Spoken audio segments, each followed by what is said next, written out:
Thank you, Rebecca.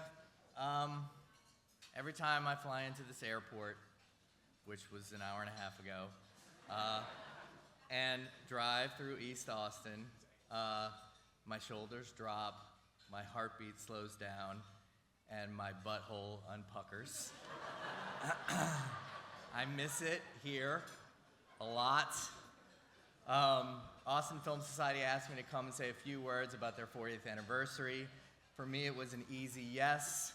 When I first arrived here in 1991 for college, Richard Linklater's Slacker was still showing at the Dolby Theater. Not only seeing that film, but spotting Rick walking around town in a white t-shirt and jeans was the aha moment that made me realize, oh, maybe I can be a filmmaker too.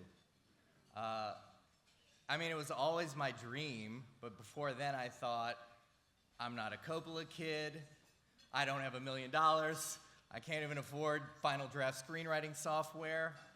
I just don't see how I'm gonna break through. So for a while, I went to school, I focused on white boy funk music for a while, but as some of you know, Soul Hat and Joe Rockhead had the market cornered. And then there was Dazed and Confused. So wildly different from Slacker, and it became my favorite movie immediately. And then he made Before Sunrise and broke our hearts. And that motherfucker was still walking around in a white t-shirt and jeans in Austin, Texas, having conversations at Captain Quackenbush's. Like he was taunting me or something, because you see, I was wearing a white t-shirt and jeans. It was the 90s, we all were. Even Robert Rodriguez was walking around in a t-shirt and jeans, but it was black t-shirt, black jeans, cowboy hat. But it was a goddamn mindfuck, okay? Rick's commitment to making great art and living in Austin and being a real dude got to me. And it got me to stay in college for an extra year, as one would do in the mid-90s in Austin, Texas, and take some RTF classes. And then that motherfucker had the goddamn audacity to waltz into my RTF class in a white t-shirt and jeans and talk about how if you keep movies small, you can control them and afford them, and how that helps you keep making movies.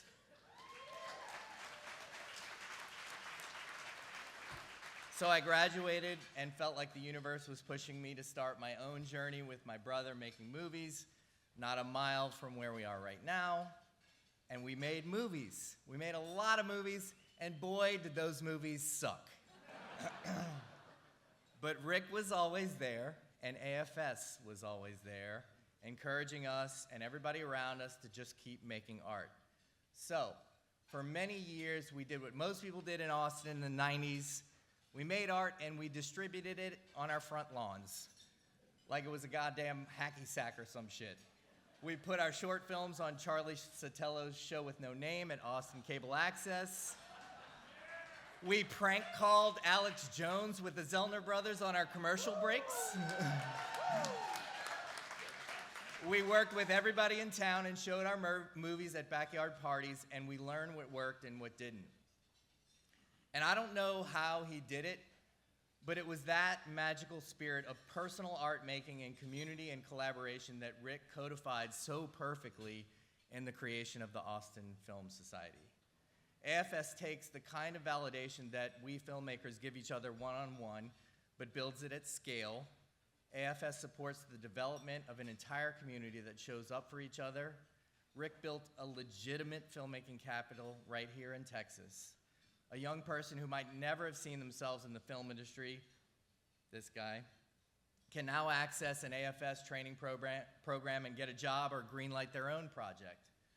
Over the course of 40 years, AFS has given $3 million in grants to young Texas filmmakers, secured hundreds of young Texans jobs in the film and TV industry, and welcomed 70,000 people through the doors of the AFS Cinema annually.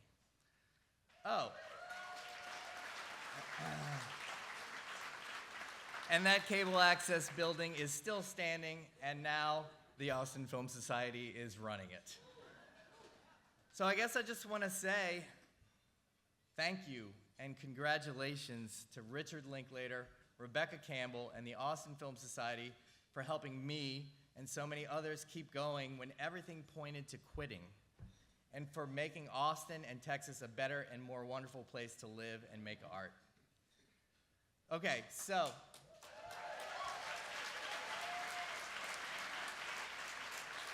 I'm told they want to show a video now, and look, no pressure on it being great considering everything I just said, right?